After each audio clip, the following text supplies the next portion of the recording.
नमस्कार दोस्तों, कैसे आप सभी। तो आप सभी का मैं एक बार पुनः हार्दिक स्वागत वंदन अभिनंदन करता हूं। सभी लोग आ जाएंगे एक बार फिर से।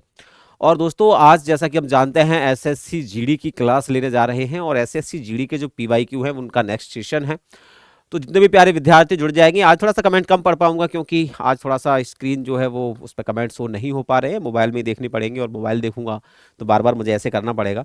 कोई बात नहीं, आज आप लोग प्रश्नों के जवाब देना, ठीक है। एंड फाइनली आज आप थोड़ा सा ध्यान रखेंगे इस चीज़ का। आइए चलते हैं आज की क्लास पर और आज के प्रश्नों पर। और आज के प्रश्न पढ़ने से पहले मैं आपको बता दूं दोस्तों कि जीवन में नए उत्साह और नई तरंग तो आती रहती है।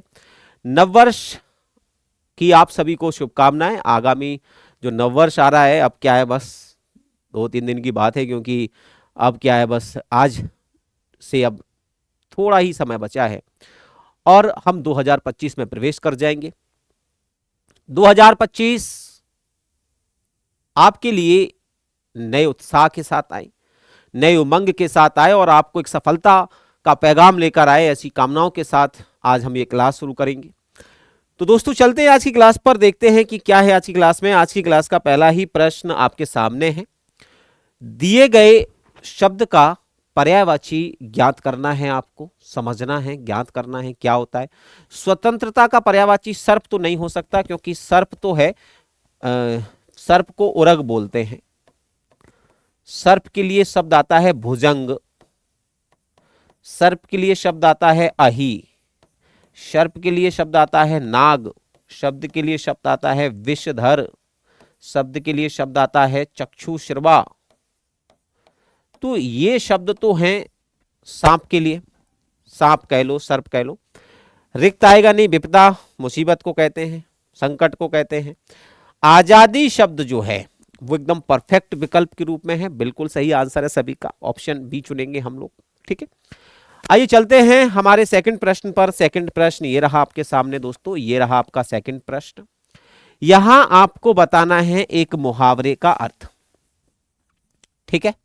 मुहावरा क्या पूछा है, आइए इसको भी देख लेते हैं दोस्तों। मुहावरा जो है वो लिखा हुआ है उड़ती चिड़िया पहचानना। आप समझिए इस बात को, उड़ती चिड़िया पहचानने का मतलब क्या होता है। बहुत क्रुद्ध होना, विपरीत कार्य करना, भीतर ही भीतर रोना नहीं, बहुत अनुभवी होना। उड़ती चिड़िया आप तभी पहचान सकते हो जब आपके पास उस चीज का वेल्ड एक्सपीरियंस्ड हो, अनुभव हो। इसीलिए इस कहावत का, इस मुहावरे का जो अर्थ होता है दोस्तों, वो होता है बहुत अनुभवी होना, ठीक है। घाट घाट का पानी पीना, इसका अर्थ भी होता है बहुत अनुभवी होना, ठीक है। उड़ती चिड़िया पहचानना, इसका अर्थ भी होता है बहुत अनुभवी होना। तो विकल्प बी को चुनते हैं हम लोग यहां पर। हम चलते हैं हमारे तीसरे प्रश्न पर दोस्तों। फटाफट से आप लोग भी आंसर लगाते जाइए, एंड मैं आपको समय दूंगा बाद में, ठीक है। जब 20 क्वेश्चन हो जाएंगे तब आप अपनी मेरिट बता पाए कि कितने आपके आए हैं, ठीक है। अगला जो प्रश्न है लिखा हुआ है, आपको बताना है जो रिक्त स्थान है वहां पर एक पुल्लिंग शब्द लगाना है, स्त्रीलिंग नहीं लगाना है। तो सबसे पहले देखो, रूमाल पुल्लिंग है, बिल्कुल है। अच्छा रूमाल बोलते हैं, कभी अच्छी रूमाल नहीं बोलते, तो पुल्लिंग शब्द है ये। किताब अच्छी है, इसलिए तो स्त्रीलिंग हो गया, तो ये तो आएगा नहीं। मिठाई भी स्त्रीलिंग होती है ना। टोपी भी स्त्रीलिंग होती है, यानी यहां पर पुल्लिंग शब्द तो एक ही है हमारे पास और वो है रूमाल। तो यहां पर रूमाल शब्द होगा, ध्यान रखना। तो इस विकल्प का भी उत्तर जो है वो ए हो जाएगा, यानी तीसरे प्रश्न का जो सही उत्तर होगा वो होगा ऑप्शन ए। क्लियर है यहां तक। आइए चलते हैं चौथे प्रश्न पर। ये रहा दोस्तों चौथा प्रश्न। प्रश्न को सबसे पहले भाली भांति पढ़ना चाहिए। कभी कभी दोस्तों हमसे ऐसी गलतियां हो जाती हैं, मुझसे हो जाती हैं, प्रश्न हम पूरा नहीं पढ़ते हैं और उसका आंसर गलत हो जाता है, ठीक है। निम्नलिखित प्रश्न में हमारे 4 विकल्पों में से हमें उस विकल्प का चयन करना होगा जो कि रिक्त स्थान के लिए सही पुल्लिंग हो, ठीक है। तो ये तो हो गया, एक बार रिपीट हो गया है, हमने रूमाल लगा लिया था। आगे बढ़ते हैं। दिए गए वाक्य में से निरर्थक शब्द ज्ञात करना है। निरर्थक का मतलब होता है ऐसा शब्द ज्ञात करो जिसका कोई अर्थ ना हो। बाजार होता है से, टमाटर शब्द नहीं होता, टमाटर शब्द होता है। टमाटर तो शब्द होता है, टटमार नहीं होता। तो विकल्प डी को चुन सकते हो क्या। बाजार से टमाटर ले आओ, ये हो सकता था, पर टटमार शब्द नहीं होता, इसलिए यहां पर हम लोग विकल्प डी को चुन रहे हैं दोस्तों। तो यहां पर सीधे सीधे 5वें प्रश्न का जो उत्तर होगा वो होगा विकल्प डी। क्लियर है यहां तक सभी को? आइए चलते हैं एक और प्रश्न पर, देख रहे हैं अगला प्रश्न क्या कह रहा है। छठवां प्रश्न लेकर चलते हैं दोस्तों। ये रहा छठवां प्रश्न। लिखा है आपको ऐसा कोई विकल्प देखना है जिसमें कोई त्रुटि है, अगर कोई त्रुटि नहीं है तो हमें विकल्प चुनना पड़ेगा ऑप्शन डी। ठीक है, चलो। कुमारी विजयलक्ष्मी कल अपने पति के साथ नैनीताल जाएगी। बेटा जब अपने पति के साथ जा रही है तो फिर वो कुमारी कैसे कहलाएगी? श्रीमती विजयलक्ष्मी कल अपने पति के साथ नैनीताल जाएंगी, ये बिल्कुल सही है क्योंकि शादीशुदा है। तो ये कुमारी शब्द कैसे आ गया? क्योंकि कुमारी किसके साथ लगता है? जो अविवाहिता होती हैं। अविवाहिता होती हैं ऐसी कन्याएं, ऐसी लड़की, ऐसी महिलाएं जिनकी शादी नहीं होती, उनको हम क्या कहते हैं? कुमारी लगाते हैं। और यहां पर कुमारी लगाने के बाद लिखा है अपने पति के साथ नैनीताल जाएंगी, तो एक पकड़ में आती है ना गलती, इसे कहते हैं गलती पकड़ना दोस्तों। तो परफेक्ट आंसर आप इसमें विकल्प ए चुनेंगे तो एकदम सही हो जाएगा। ठीक है, तो छठवां प्रश्न आप लोगों ने सबने सही कर लिया। पकड़ में आ गई गलती, ऐसी छोटी छोटी गलतियां पकड़ में आनी चाहिए। अच्छा ये बताओ श्रीमती सही कैसे लिखते हैं? श्रीमती ऐसे लिखा जाता है या श्रीमती ऐसे लिखा जाता है? तो ऑप्शन अगर कोई भी ऐसे लिख रहा है तो सही है और ऐसे लिख रहा है तो गलत है। ठीक है, तो श्रीमती भी ध्यान रखना कैसे लिखा जाता है। दोस्तों हम पहुंच चुके हैं हमारे 7वें प्रश्न पर, तो देख लेते हैं कि 7वें प्रश्न पर क्या लिखा है और क्या कह रहा है। आइए साथियों देखते हैं कि 7वां प्रश्न क्या कह रहा है। ठीक है, दिए गए वाक्यांश के लिए सार्थक शब्द ज्ञात करना है। जो आदेश एक निश्चित अवधि के लिए लागू हो उसके लिए शब्द क्या है? जो आदेश एक निश्चित अवधि के लिए लागू हो दोस्तों उसे अधिसूचना नहीं कहते हैं। अनिकेत का मतलब होता है जिसका घर ना हो, अधिनियम का मतलब एक्ट होता है, अध्यादेश परफेक्ट आंसर विकल्प बी के रूप में लिखा हुआ है। विकल्प बी आपको चुनना पड़ेगा दोस्तों। अध्यादेश का मतलब होता है ऐसा आदेश जो एक निश्चित अवधि या समय तक लागू हो उसे अध्यादेश कहते हैं। अधिसूचना जो सरकार जनता के लिए जो जारी करती है अपने सरकारी पत्र में उस सूचना को, उसे हम अधिसूचना या इंग्लिश में उसे हम नोटिफिकेशन के नाम से भी जानते हैं। आइए चलते हैं हम दोस्तों हमारे 8वें प्रश्न पर। यह रहा आपके सामने 8वां प्रश्न। आइए पढ़ते हैं और इसका आंसर भी बड़ी शाबाशी से आप सब लोग देंगे, इस बात का मुझे भरोसा है दोस्तों। प्रश्न क्या लिखा है? निम्नलिखित प्रश्न में 4 विकल्पों में से उस विकल्प का चयन करेंगे जो कोष्ठक में दिए गए शब्द का विलोम है। कोष्ठक में एक शब्द दिया है चेतन, और चेतन का विलोम होता है जड़।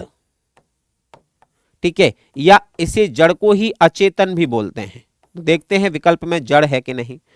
सचेत नहीं होगा, होशियार नहीं होगा, सावधान नहीं होगा, विकल्प के रूप में जड़ आएगा। तो यहां पर साथियों क्या हो जाएगा? जड़। एकदम परफेक्ट आंसर होगा विकल्प ए। क्लियर? तो यहां 8वें प्रश्न के रूप में भी आप लोग जो है वो विकल्प ए को चुनेंगे दोस्तों। ऐसे ही कुछ वर्ड होते हैं, जैसे मान के चलो लिखा हो स्थावर, इसका विलोम पूछ लेंगे तो बता देना कि जंगम होता है। अगर आपसे कोई पूछे कि ऋजु का विलोम क्या होता है तो बता देना वक्र होता है। आपसे कोई पूछे प्रवर का विलोम क्या होता है तो बताना अवर होता है। आपसे कोई पूछे रित का विलोम क्या होता है तो बता देना अनृत होता है। आपसे कोई पूछे कि रक्षक का विलोम क्या होता है तो बता देना भक्षक या घातक होता है। ये कुछ परफेक्ट विलोम हैं जो मोस्टली बच्चे गलत कर पाते हैं, तो मैंने वहां लिख दिए हैं, आप इनको नोट डाउन कर लीजिएगा और इनको सही से पढ़ भी लीजिएगा। आइए हम चलते हैं अगले प्रश्न पर। 9वां प्रश्न साथियों ये रहा हमारी स्क्रीन पर। आजकल हर कोई अमृत पीकर अमर होना चाहता है। अमृत का विलोम पूछा है। हम सब जानते हैं गुरुजी अमृत का विलोम जो है वो विष होता है, ये कौन नहीं जानेगा, जहर होता है। तो कहीं लिखा है पानी आए विष, विकल्प बी में देखिएगा आप, तो आपको एकदम सही विकल्प मिल जाएगा। ठीक है, यही पानी का विलोम जो है वो आग के रूप में आप लगा सकते हो। आय का विलोम जो है वो व्यय के रूप में लगा सकते हो। भोजन का विलोम जो है वो आप लगा सकते हो। हमारे यहां भोजन के लिए शब्द आता है जैसे कोई अनशन पे हो। ठीक है, भोजन और अनशन, मतलब अनशन का मतलब होता है बिना भोजन के। तो यहां पर अब हम 10वें प्रश्न पर चलते हैं। साथ ही देखते हैं कि 10वां प्रश्न क्या कह रहा है। आइए एक बार पढ़ लेते हैं इस प्रश्न को और फिर देखते हैं। लिखा है दिए गए वाक्य में उचित पर्यायवाची शब्द का चयन करना है और रिक्त स्थान की पूर्ति करनी है। ठीक है, इन फूलों से कितनी अच्छी डॉट डॉट डॉट महक आ रही है, हमें बताना है महक का पर्यायवाची क्या होता है। देखो महक का पर्यायवाची हो जाएगा खुशबू, महक का पर्यायवाची हो जाएगा सुगंध, तो बदबू तो होगा नहीं, भूमि होगा नहीं, शांत होगा नहीं, क्या हो जाएगा महक का पर्यायवाची दोस्तों, सुगंध। तो यहां पर विकल्प के रूप में आप जो है वो सुगंध का प्रयोग कर सकते हैं, तो ये सुगंध लिख दिया मैंने। क्लियर है, तो यहां विकल्प ए सही होगा, यानी 10वें प्रश्न का ए सही होगा। खुशबू को हम सुरभि भी बोलते हैं, तो यहां आप सुरभि भी लिख सकते हो।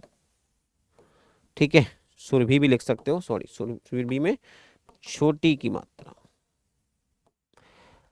भूमि के अलग पर्यायवाची होते हैं, जैसे भूमि के पर्यायवाचियों में अगर आपको लिखना है तो यहां पर भूमि के पर्यायवाचियों में अगर आपको लिखना है तो यहां लिख सकते हो, भूमि को बोलते हैं गौ, भूमि को बोलते हैं इला, मही, धरणी, जगती, रत्नगर्भा, मैदिनी, अवनी, ठीक है, वसुंधरा, वसुधा, विपुला, अचला, ये तमाम जो मैंने शब्द लिखे हुए हैं ये भूमि के पर्यायवाची हैं दोस्तों, ये ध्यान रखना। किसके पर्यायवाची हैं ये, तो ये भूमि के पर्यायवाची हैं ये सारे के सारे। ठीक है, तो भूमि के पर्यायवाची बहुत आते हैं, तो आप इनको भी पढ़ सकते हो, चीजों को सीख सकते हो। आइए हम चलते हैं हमारे एक और विकल्प पर। 11वां प्रश्न क्या कह रहा है दोस्तों, 11वां प्रश्न है वो कह रहा है कि दिए गए रेखांकित में आपको बताना है सही वर्तनी। योद्धा कैसे लिखते हैं आपको बताना है। कर्ण एक वीर योद्धा था, बिल्कुल था, लेकिन योद्धा नहीं होता, योद्धा होता है। इसका मतलब है कि सही वर्तनी है जो योद्धा की वो इस प्रकार से लिखी जाती है। और ऐसा विकल्प आपको कहां देखने को मिलेगा, तो ऐसा विकल्प मुझे ऑप्शन ए में देखने को मिल रहा है, इसीलिए इसका जो राइट आंसर होगा दोस्तों वो होगा विकल्प ए। सही है यहां तक सभी के। तो चलते हैं हम हमारे 12वें प्रश्न पर। आइए दोस्तों, ये रहा हमारा 12वां प्रश्न, एक बार पढ़ लीजिएगा। लिखा हुआ है जिसमें मात्राओं संबंधी अशुद्धियां हैं, हमें वो वाक्य गलत करना है। प्रत्येक कार्य को रोमांच निहित होते हैं, प्रत्येक कार्य को रोमांच निहित होते हैं, हालांकि यह लोगों की सोच के अनुसार थोड़ा अलग होता है। प्रत्येक कार्य को, मुझे लगता है गलती इसमें इसी में है, प्रत्येक कार्य रोमांच निहित होते हैं, हालांकि ये को वर्ड गलत आया, प्रत्येक कार्य को रोमांच निहित होते हैं। तो यहां पर जो पहला जो वर्ड है प्रत्येक कार्य को, इसमें गलती है, ध्यान रखना, क्योंकि ये सीक्वेंस में नहीं है। प्रत्येक कार्य जो है ना, रोमांच निहित होते हैं, हालांकि यह लोगों की सोच के अनुसार थोड़ा अलग होता है, या ऐसा होना चाहिए था। तो विकल्प मुझे लगता है कि ए गलत है, तो यहां हम एक अलग लगाएंगे, हालांकि यह लोगों की सोच के अनुसार थोड़ा अलग होता है। विकल्प सी लगाना है आप लोगों को और 13वें प्रश्न पर चलना है। 13वां प्रश्न क्या कह रहा है, आइए एक बार पढ़ लेते हैं दोस्तों। लिखा है दिए गए वाक्य में रेखांकित शब्दों के लिए सही शब्दों वाले विकल्प का चयन करना है। एक आवश्यकीय कार से मुझे जयपुर जाना पड़ेगा, तो बेटे एक आवश्यक शब्द होता है और आवश्यक शब्द ऐसे लिखा जाता है। तो सबसे पहले तो यहां देखो, आवश्यकता नहीं होगा, परिवर्तन की आवश्यकता है, आवश्यक पूर्वक नहीं होगा। यहां दोस्तों आप जो है वो विकल्प चुन सकते हैं डी। ठीक है, तो यहां आप लोगों ने विकल्प चुनना है डी, यही आपका सही उत्तर होगा। तो प्यारे साथियों 13वें प्रश्न का आंसर हमने लगाया डी, और हम चलते हैं अब हमारे 14वें प्रश्न पर। तो ये रहा दोस्तों आपका 14वां प्रश्न, एक बार पढ़ लीजिएगा और आंसर दीजिएगा। यहां पर लिखा है कि दिए गए वाक्य में उचित देशज विदेशज शब्दों का चयन करना है, उसके स्थान पर रिक्त स्थान लिखना है। नहीं मुझे तुमसे कोई डॉट डॉट डॉट नहीं चाहिए, तुमसे कोई उम्र नहीं चाहिए, इमारत नहीं चाहिए, कुर्सी नहीं चाहिए, एहसान नहीं चाहिए, तो एहसान लगाएंगे। और एहसान शब्द आपको मैंने बता चुका हूं कि फारसी भाषा का शब्द है, जो कि एक विदेशी भाषा है। और विदेशी भाषा के शब्दों को ही हम क्या कहते हैं दोस्तों, विदेशी भाषा के शब्दों को ही हम क्या कहते हैं, विदेशज शब्द कहते हैं। इसीलिए हम यहां पर विकल्प जो है वो डी को चुनेंगे। आइए दोस्तों अब चलते हैं एक और प्रश्न पर और देखते हैं कि इस प्रश्न का उत्तर क्या रहने वाला है। ये रहा अगला प्रश्न। आइए एक बार देख लेते हैं दोस्तों कि प्रश्न क्या कह रहा है। प्रश्न लिखा हुआ है रेखांकित भाग के लिए आपको एक सार्थक शब्द बताना है, यानी आपको बताना है सारू धातुएं पृथ्वी से जुड़ी हैं, जो पृथ्वी से जुड़ा हो उसको क्या बोलते हैं, भूगोल, भू या भौमिक या पार्थिव। तो ध्यान रखना जो पृथ्वी से जुड़ा है उसको हम बोलेंगे पार्थिव। ठीक है, तो सारी धातुएं भौमिक हैं या जो पृथ्वी से जुड़ी होती हैं उसे भी हम क्या बोलते हैं, पार्थिव बोलते हैं। भूगोल नहीं कहेंगे, भू नहीं कहेंगे, भौमिक कह सकते हैं, लेकिन भौमिक में गलत लिखा हुआ है, वहां पे 2 मात्राएं आनी चाहिए थी। ठीक है, भू से भौमिक बनता है तो 2 मात्राएं आनी चाहिए थी, लेकिन यहां पर पार्थिव कह सकते हैं। विकल्प हमने लगाया यहां पर बी। दोस्तों हमने फर्स्ट शिफ्ट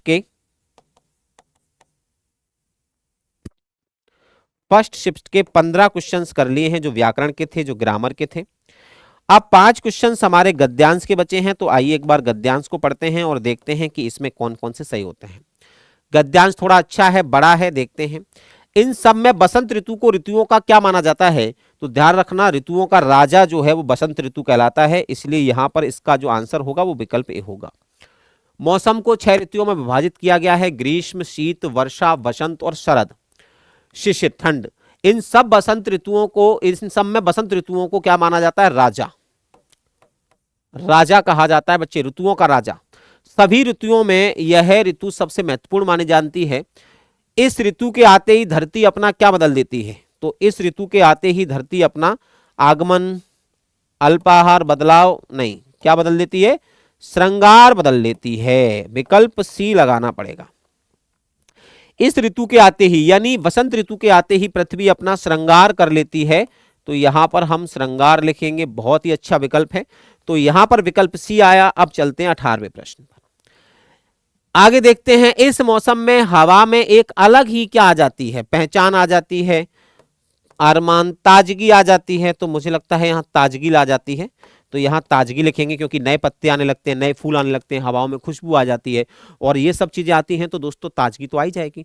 तो यहां पर हम ताजगी का विकल्प चुनेंगे, तो विकल्प बी। ठीक है, तो 18वें प्रश्न का विकल्प आप लोगों ने चुना ऑप्शन बी। अब चलते हम 19वें विकल्प पर, देखते हैं 19वां विकल्प क्या कह रहा है। इस मौसम में हवा में एक अलग ही ताजगी आ जाती है, खेतों में लहलहाती फसल और बगीचों में फूलों की सुगंध वातावरण को खुशनुमा बना देती हैं। इस ऋतु के आगमन के साथ ही प्रकृति में कई बदलाव होते हैं, तो यहां पर बदलाव विकल्प चुनना पड़ेगा आपको। सी विकल्प के रूप में यहां पर कई बदलाव होते हैं, तो यहां पर बदलाव लिख दूंगा। यहां राजा लिख देता हूं। धरती अपना श्रृंगार करती है, तो मैं यहां पर श्रृंगार कर देता हूं। हवा में एक अलग ही ताजगी आ जाती है, तो मैं यहां ताजगी आ जाती है, तो ताजगी लिख देता हूं। ठीक है, और बदलाव लिख दिया है। अब चलते हैं हम आखिरी विकल्प के रूप में, और आखिरी विकल्प में देखते हैं कि क्या होगा। सरसों के खेत डॉट डॉट डॉट की तरह चमकने लगते हैं, रंगों की तरह, सोने की तरह। सरसों का फूल कैसा होता है, तो आप कहोगे पीला, और सोना भी कैसा होता है, पीला, तो सोने की तरह चमकने लगते हैं। फाइनली यहां पर राजा वर्ड था, हमने राजा लिख दिया, ये हमारा सही हो गया। यहां हमने श्रृंगार लिखना था, तो श्रृंगार करती है। हवा में एक अलग ही ताजगी आ जाती है, तो यहां पर हमने लिखा ताजगी आ जाती है। प्रकृति में कई बदलाव होते हैं, तो हमने यहां बदलाव लिखा। और अंत में हमने 5वां लिखा यहां पर कि अब क्या हो जाता है, पृथ्वी जो है वह सोने की तरह चमकने लगती है। इस मौसम में किसान फसल काटने की तैयारी में जुट जाते हैं। तो फाइनली हम लोगों ने बच्चे यहां पर 20 क्वेश्चंस कर लिए हैं, 20 क्वेश्चंस आप लोग कर चुके हो, और मुझे लगता है आई होप कि इन 20 क्वेश्चंस में आप लोगों ने बेहतरीन तरीके से अपने प्रश्नों को हल किया होगा। और कम से कम अगर मैं मानूं कि अगर आपने 20 क्वेश्चंस में से 17 का रेशो निकाल पाए हो, ठीक है, 17 का रेशो निकाल पाए हो, 18 का बेस्ट है, 19 और 20 अगर इस रेशो पे आ रहे हो तो आप एवरेज हो, इस पर आ रहे हो तो आप गुड हो, इस पर आ रहे हो तो आप वेरी गुड हो, और इस पर आ रहे हो तो फिर आप एक्सीलेंट हो। ठीक है, 20 आ रहे तो एक्सीलेंट हो। तो ये एवरेज है, आप लोग अपना एवरेज देख लीजिएगा, क्योंकि अभी मैं कमेंट्स नहीं पढ़ पा रहा हूं, तो कमेंट्स में बाद में पढ़ लूंगा आप लोगों के, ठीक है। तो फाइनली ये एवरेज था, ये तो थी हमारी फर्स्ट शिफ्ट। एंड फाइनली अब हम चलते हैं हमारी सेकंड शिफ्ट की ओर। तो ये रही दोस्तों हमारी सेकंड शिफ्ट, और देखते हैं कि इनके प्रश्न कैसे आप लोग हल करेंगे। सेकंड शिफ्ट का पहला ही प्रश्न है, निम्नलिखित प्रश्नों में दिए गए 4 विकल्पों में से उस विकल्प का चयन करना है जो दिए गए मुहावरे का सर्वश्रेष्ठ अर्थ हो। लिखा है नेकी और पूछ पूछ। आहा, यानी जब भी हम कोई अच्छा काम करते हैं तो उसमें पूछा नहीं करते। भलाई करने में क्या पूछना, ये बिल्कुल सही उत्तर होगा। ऑप्शन ए ही लगा दीजिए, आगे बढ़ना ही नहीं है। काम करने के लिए स्वयं समर्थन ना होना, ये नहीं। गलत काम करने से सफाई देना, नहीं। पूछ के ही कोई काम करना, नहीं। जब भी हम कोई अच्छा काम करते हैं, भलाई का काम करते हैं, तो फिर हमें पूछना नहीं चाहिए, ठीक है। तो इसलिए कहते हैं नेकी और पूछ पूछ। चलिए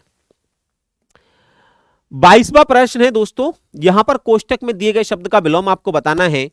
जो कोष्टक में शब्द दिया है उसका विलोम, कोष्टक में शब्द दिया है अग्रज, और अग्रज का विलोम होता है अनुज। अग्रज का मतलब जो बाद में जन्मा हो, और अनुज का मतलब जो पीछे जन्मा हो, मतलब जो बाद में जन्मा हो। अनुज जो पीछे जन्मा हो, यानी जो पहले जन्मा है वो अग्रज, और जो पीछे जन्मा है वो अनुज, जो बाद में जन्मा है वो अनुज, ठीक है। यानी अग्रज का मतलब हो गया, कहने का तात्पर्य बड़ा भाई, क्योंकि भाई जो पहले जन्मा होगा वही बड़ा होगा, तो ये तो हो गया हमारा बड़ा भैया या बड़ा भाई। और अनुज का मतलब होता है छोटा भाई। अनुज का मतलब होता है बच्चे छोटा भाई, ठीक है। चलो, तो यहां पर विकल्प आ गया ए। क्लियर है यहां तक सभी को? अब चलते हैं हम 23वें प्रश्न पर, और ये रहा 23वां प्रश्न। लिखा हुआ है विकल्प का चयन करें जो रिक्त स्थान के लिए सही हो। भाववाचक संज्ञा, विकास की आवाज में बहुत प्यास है, मिठास है, खटास है, दर्दनाक है, मिठास है, ठीक है। तो यहां पर ये भाववाचक संज्ञा है, तो ऑप्शन क्या लगाओगे? बी, ठीक है। ऑप्शन बी मिठास है, ठीक है। प्यास होगा नहीं, खटास होगा नहीं, दर्दनाक होगा नहीं। विकास की आवाज में बहुत मिठास है, यहां मिठास जो शब्द है वो मीठा से बना है।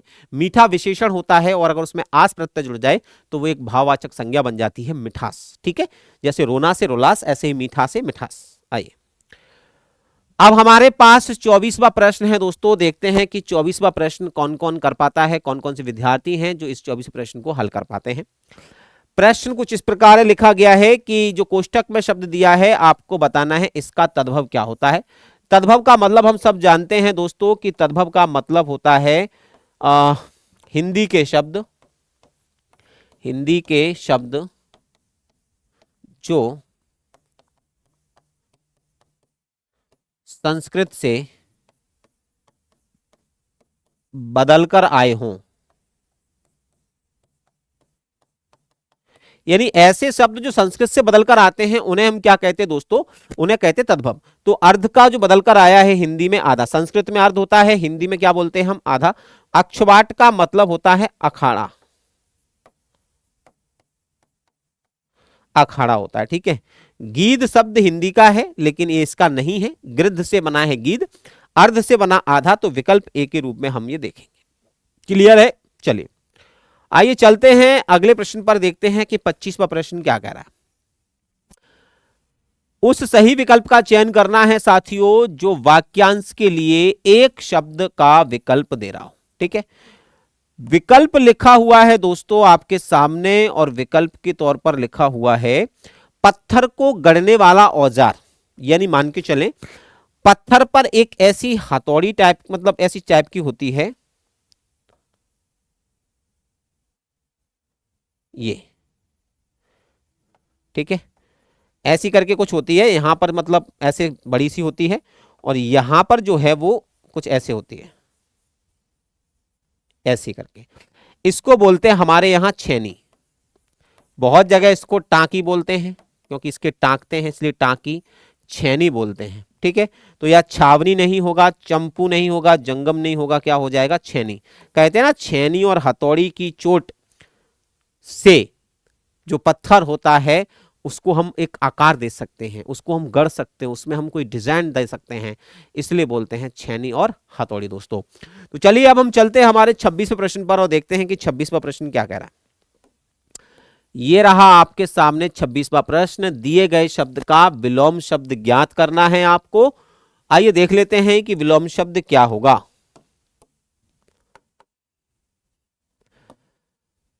कटु का विलोम क्या होता है बच्चे? कटु का मतलब होता है कड़वा, कड़वा, बुरा बोलना। तो जस्ट इसका जो विलोम हो जाएगा वो हो जाएगा मृदु। ठीक है, यहां पर जो विकल्प है वो क्या हो जाएगा दोस्तों? मृदु हो जाएगा, यानी विकल्प आपको चुनना पड़ेगा डी। ठीक है, तो डी ऑप्शन दोस्तों एकदम परफेक्ट सही हो जाएगा साथियों। तो मेरे जितने भी प्यारे विद्यार्थी हैं वो आप आज सब लोग आए होंगे, मुझे पता है, मैं बता देता हूँ। नीतू आई होगी, राधिका आई होगी, नीतू नैनीवाल आई होगी, पीहू, उर्वशी, सुनील, है ना, जितने भी प्यारे विद्यार्थी आज जुड़े हैं हमसे, हम देख नहीं पाया अभी। और इसके अलावा कौन जुड़ा होगा? सारिका जुड़ी होगी शायद। इसके अलावा हमारे साथ मनीष जुड़ते हैं, राधिका जुड़ती है, और भी नए नए विद्यार्थी हैं, प्रिंस है हमारे साथ, अभिषेक जी जुड़ते हैं, अनूप जुड़ता है ना। तो शारदा सैनी जी आती हैं हमारे साथ। तो जितने भी तमाम विद्यार्थी हैं मैं सबको पर्टिकुलर नाम से जानता हूँ। ठीक है, हमारे साथ जो है वो अनामिका जुड़ती है ना, आशना जुड़ती हैं, बहुत सारे ऐसे विद्यार्थी हैं जो जुड़ते हैं। एल के गुर्जर है, लक्ष्मण जी हैं, ठीक है, माही है, राही है, तो मतलब बहुत सारे ऐसे प्रिय विद्यार्थी हैं हमारे साथ। अयोध्या से अभिषेक जुड़ते हैं। तो तमाम विद्यार्थी हैं, उन सभी के द्वारा तहे दिल से शुक्रिया, आप सभी लोग आए, और जिनके भी मैं नाम नहीं ले पाया हूँ। और मैं आपको बता दूं कि आप सब लोगों को ऐसा नहीं है, क्योंकि रैंडमली नाम लेना एक अलग चीज़ होती है। ठीक है, जिसका नाम ध्यान आ गया, लेकिन मोस्टली जितने भी प्यारे विद्यार्थी जुड़ते हैं, खासकर जिनका नाम नहीं ले पाया हूँ, उनको तहे दिल से शुक्रिया कि आप इस सेशन लिया, आप इस सेशन के अंदर हैं, ये एक बड़ी बात है। ठीक है, क्योंकि आपके अंदर लगन है पढ़ने की, आपके अंदर लगन है कुछ बनने की। दिए गए शब्द का पर्यायवाची शब्द ज्ञात करना है, अनाथ के पर्यायवाचियों को बताना है। अनाथ का मतलब होता है जिसका कोई नहीं होता, आज्ञा नहीं होगा, सम्मान नहीं हो गया, सम्मान नहीं होगा, क्या हो जाएगा दोस्तों? नाथहीन। अनाथ का मतलब होता है जिसका कोई नाथ नहीं हो, जो नाथहीन हो। इसका मतलब है कि विकल्प जो है वो ए परफेक्ट है। क्या दिक्कत है भाई? नाथहीन का मतलब क्या होता है? जिसका कोई नाथ नहीं है। हम जिसका कोई नाथ नहीं है उसे ही तो अनाथ कहते हैं। तो यहां विकल्प जो है वो ऑप्शन ए लगाते हुए हम आगे बढ़ते हैं दोस्तों। आइए चलते हैं, ये है 28वां प्रश्न। आइए देख लेते हैं एक बार 28वें प्रश्न में क्या है। आपको बताना है यहां पर गलती क्या है, अगर इतने से भाग में कोई गलती है तो कहां पर है। पर्यावरण के प्रति लोगों को उसका महत्व समझाने और जागरूकता लाने के लिए हर साल 5 जून के दिन विश्व पर्यावरण दिवस के रूप में मनाते हैं। यहां मुझे लगता है कि थोड़ी सी गलती होनी चाहिए थी ये, और जागरूकता लाने के लिए हर साल 5 जून के दिन विश्व पर्यावरण दिवस के रूप में मनाया जाता है। या तो दिन नहीं लिखना था, 5 जून को विश्व पर्यावरण दिवस के रूप में मनाया जाता है, या 5 जून विश्व पर्यावरण दिवस के रूप में मनाया जाता है, ऐसे लिखना चाहिए था। तो यहां मुझे गलती वैसे तो कहीं दिख नहीं रही है। अगर आप देख सकते हो तो मुझे लगता है कि विकल्प जो है वो यहाँ कोई त्रुटि एक थोड़ी सी लगती है कि ये सही चेंज होना चाहिए था। ये 5 जून का दिन जो लिखा हुआ है ना, ये थोड़ा सा सही होना चाहिए था। ठीक है, या तो ये लग रहा है मुझे, बाकी को कोई गलती कहीं दिख रही है क्या? विश्व पर्यावरण दिवस के रूप में मनाया जाता है, ये सही है। पर्यावरण के प्रति लोगों को उसका महत्व समझाने और जागरूकता लाने के लिए हर साल 5 जून का दिन विश्व पर्यावरण दिवस के रूप में मनाया जाता है। नहीं, सही है। तो बच्चे मुझे नहीं लगता कोई गलती है इसमें। अगर आप इसमें विकल्प जो है वो ए चुनते हैं तो ठीक रहेगा, इसमें कोई त्रुटि नहीं है। ठीक है, वो सही लिखा हुआ है, क्योंकि लास्ट में भी जो क्रिया है वो बहुवचन नहीं है, इसीलिए का आ गया, वो सही है। ठीक है, तो यहां पर हम लोग लगाएंगे कि भैया इस वाक्य में कोई त्रुटि हमें नहीं दिखती है। अब चलते हैं 29वें प्रश्न पर। आपने बताना है यहां पर निरर्थक शब्द बताना है। निरर्थक शब्द का मतलब होता है जिस शब्द का कोई अर्थ नहीं हो। तूफान की वजह से अनेक पेड़ वेड़, अब यहां पेड़ तो ठीक है, लेकिन वेड़ शब्द जो है ये निरर्थक शब्द होता है। इसी को हम क्या कहते हैं? निरर्थक शब्द कहते हैं। तो यहां जो विकल्प है वो हम चुनेंगे दोस्तों, तो बेड़, ये जो है ये निरर्थक शब्द के रूप में आएगा। तो यहां पर विकल्प सी आंसर हो जाएगा दोस्तों। क्लियर है? 29वें प्रश्न में जो निरर्थक शब्द पाया गया वो पाया गया था वेड़। ठीक है, तो हमने यहां पर इसको पकड़ लिया और पकड़ के इसको गलत कर दिया। इसके बाद साथियों 30वां प्रश्न है। 30वां प्रश्न आपके सामने रख रहा हूं दोस्तों, लिखा हुआ है पर्यायवाची शब्द का चयन करके रिक्त स्थान की पूर्ति कीजिए। ठीक है, पर्यायवाची बताना है। बुद्धिमान का वही है जो दूसरों को माफ कर देता है। बुद्धिमान को दोषी नहीं कहेंगे, कुल नहीं कहेंगे, घर नहीं कहेंगे। स्वाभाविक है कि बुद्धिमान जो है उसका जो पर्यायवाची आएगा दोस्तों वो आएगा आपका ऑप्शन ए। ठीक है, इसके अलावा बुद्धिमान को ज्ञानी कह सकते हैं आप, बुद्धिमान को सुविज्ञ कह सकते हैं, बुद्धिमान को आप पंडित कह सकते हैं, बुद्धिमान को आप चतुर कह सकते हैं, बुद्धिमान को आप विवेकी कह सकते हैं। ये सारे जो हैं वो बुद्धिमान के ही पर्यायवाची हैं, ध्यान रखना। ठीक है, विद्वान कह सकते हैं, विद्वान कह सकते हैं आप, विज्ञ कह सकते हैं आप जो है अभिज्ञ कह सकते हैं, ये सारे पर्यायवाची जो हैं वो किसके हैं, विद्यमान के हैं। तो विकल्प के रूप में हमने ए चुना, ये बिल्कुल सही आंसर है। आइए अब चलते हैं अगले प्रश्न पर। 31वां प्रश्न लिखा है दोस्तों, और इसमें लिखा हुआ है, यहां आकाश को चूमने वाली कई इमारतें हैं। बच्चे, आकाश को चूमने वाली या गगन को चूमने वाली इमारतों को क्या कहते हैं दोस्तों, तो गगन चुम्बी कहते हैं। ये हमने सबने पढ़ा हुआ है। तो यहां जो विकल्प होगा वो कौन सा हो जाएगा, विकल्प होगा दोस्तों गगन चुंबी, यानी विकल्प सी। ठीक है, तो यहां हम सी को लगाएंगे, गगन चुंबी यानी आकाश को चूमने वाला गगन चुंबी कहलाता है। अगला है, दिए गए वाक्यांश के लिए सार्थक शब्द ज्ञात कीजिए। समुद्र में लगने वाली आग को क्या कहते हैं साथियों, तो ध्यान रखना, जठरा नल कहते हैं पेट में लगने वाली आग, पेट में लगने वाली आग। दावा आगन कहते हैं जंगल में लगने वाली आग।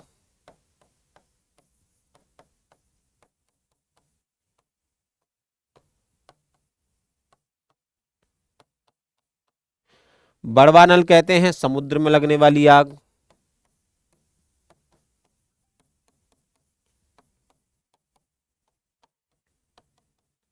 समदा कहते हैं हवन में लगने वाली आग को। तो यहां पर जो विकल्प जाएगा दोस्तों वो जाएगा आपका बड़वा नल, बड़वाग्नि।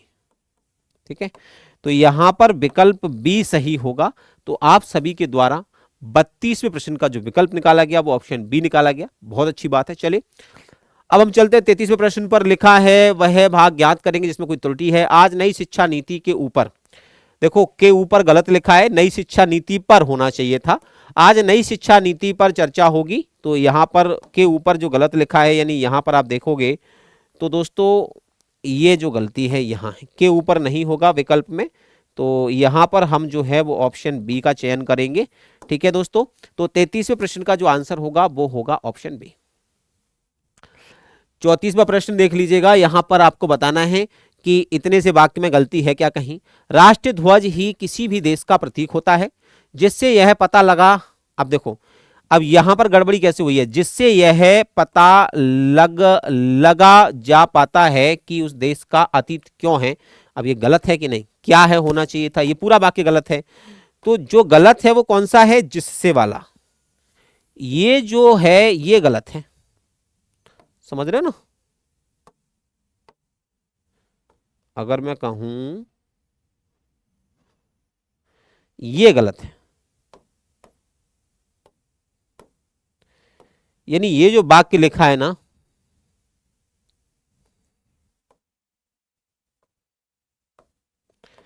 विकल्प बी ये गलत है।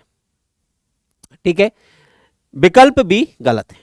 आइए 35वां प्रश्न है दोस्तों, आपको एक मुहावरा बताना है, दम लगाना। मुहावरे का सही अर्थ क्या होगा, दम लगाना मुहावरा है। कुछ पैसे देना, मूल्य आंकना, पैसे देने में आनाकानी करना, मोल भाव करना। दाम लगाने का मतलब होता है मोल भाव करना। कुछ पैसे देना, मूल्य आंकना, मूल्य आंकना भी हो सकता है क्या, मोल भाव करना, दाम लगाना यानी मूल्य आंकना। इसका जो विकल्प है वो ऑप्शन बी भी हो सकता है। पैसे देने में आना नहीं करना तो नहीं होगा, मोल भाव करना या दाम लगाना किसी चीज के, तो मूल्य आंकना हो जाएगा, है ना, दाम लगाना। तो मुझे लगता है कि इसका जो आंसर है वो शायद ऑप्शन बी भी हो सकता है। तो ठीक है, यहां पर मुझे बी ज्यादा सही लगता है। परफेक्टली आंसर इसका दोस्तों बी लगा देना। ठीक है, अब इसके बाद साथियों हमारे पास एक गद्यांश बचता है। तो आइए इस गद्यांश को एक बार कर लेते हैं। ठीक है, 5 विकल्प हैं। तकनीकी के, यहां से शुरू है ये, तकनीकी डॉट डॉट डॉट को लेकर। अब तकनीकी के क्या, दुरुपयोग को लेकर। तो यहां पर आप जो विकल्प लगाएंगे वो लगाएंगे ऑप्शन सी। ठीक है, तकनीकी के दुरुपयोग को लेकर सी विकल्प लेकर प्रधानमंत्री नरेंद्र मोदी ने जो गलत जताई है, तो गलत तो जताएंगे नहीं, बधाई जताएंगे, आवश्यकता भी नहीं जताएंगे, चिंता जता सकते हैं। ठीक है, तकनीकी के दुरुपयोग को लेकर क्या जताई उन्होंने, चिंता जताई। चिंता जताई वह यह बताती है कि उसके गलत इस्तेमाल या प्रकाश अधिकारी या सुशील, तो इस्तेमाल की प्रवृत्ति तो यहां इस्तेमाल आएगा। ठीक है, तो यहां पर भी दोस्तों हम लोग क्या विकल्प चुनेंगे, यहां पर भी हम लोग सी विकल्प चुनते हैं। इस्तेमाल की प्रवृत्ति बढ़ती जा रही है। दिल्ली के मुख्यालय में दीपावली मिलन समारोह को, अब दीपावली में तो क्या होते हैं, दीपावली में मिलन समारोह होते हैं, ध्यान रखना। ठीक है, तो यहां पर हम लगा देंगे दीपावली के मिलन समारोह में विकल्प ए। अंतिम प्रश्न है, समारोह को संबोधित करते हुए प्रधानमंत्री ने यह जानकारी दी कि उनकी भी डीफेक वीडियो सामने आया है। तो यहां पर दोस्तों क्या दी उन्होंने, जानकारी दी, तो विकल्प चुनेंगे हम ए। तो फाइनली ये था वो गद्यांश जो आपने चुना।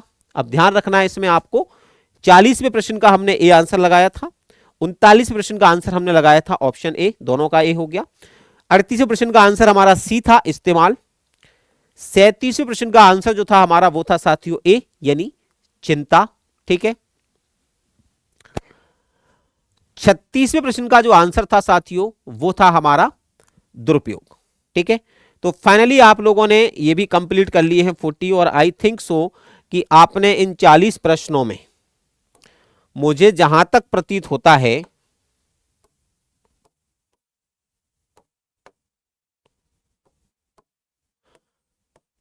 ट्वेंटी क्वेश्चन से आप लोगों ने एवरेजन में कह रहा हूं, इस बार आपने 18 वाले बच्चे होंगे, 19 वाले बच्चे होंगे और 20 वाले, इन 3 कैटेगरी के बच्चे ही निकले होंगे। मोस्टली बहुत कम होंगे जिनके 17 आए होंगे, वरना मैं बता रहा हूं सारे के सारे इस ग्राफ में होंगे। और अगर इस ग्राफ में सब लोग आ रहे हो तो मैं आप सब लोगों को जो है वेरी गुड देना चाहता हूं, क्योंकि अगर आप 18 और 19 और 20 सही कर रहे हो, प्रश्न सही लेकर आ रहे हो, तो ये अपने आप में बहुत अच्छी बात है।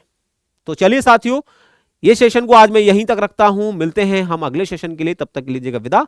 जय हिंद, राधे राधे, वंदे मातरम। आप सभी लोग अपना ख्याल रखें, फिर मिलते हैं अगली क्लास में। Thank you.